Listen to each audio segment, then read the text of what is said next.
មេគ្នាពេលរាត្រីខ្យល់បក់រវិចវិចខ្យល់បក់រវិចវិចនាំរឿងរ៉ាវក្នុងចិត្តមកក្បែរ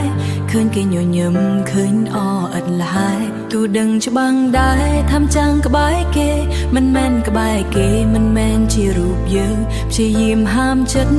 កុំឲ្យគិតកុំឲ្យរំពឹងតែចិត្តរឹងត្អឹងវានៅតែលួយសុំត្រឹមបានចឹងសុខទុក្ខរយំទូត្រូវឈរក្នុងម្ខាងដែលងងឹតក៏ចិត្តសុខចិត្តអទ្រាំទ្រាំទៅធ្វើមិនបាច់ចិត្តវាស្រឡាញ់គេទៅហើយមិនបាច់សួរឡើយថាឈឺឬតែក្នុងឋានៈជាអ្នកក្រៅស្រឡាញ់គេម្នាក់ឯងឈឺម្នាក់ឯងហត់អ្នកឯងក៏ព្រមដើរចូលរំដៅព្រោះក្តីស្រឡាញ់មួយនេះ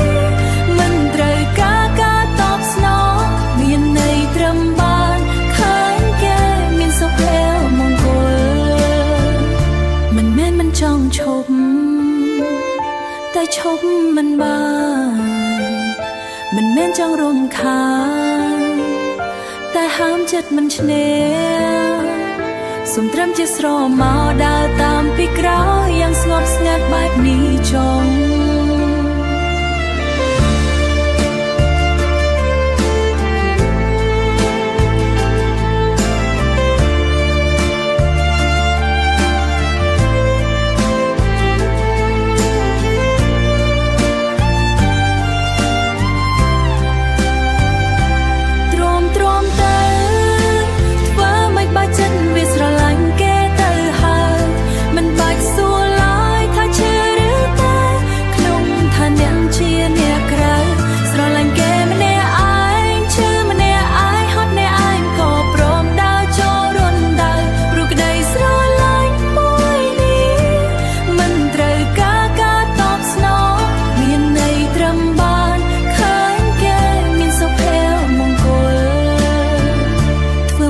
ស្រឡាញ់គេ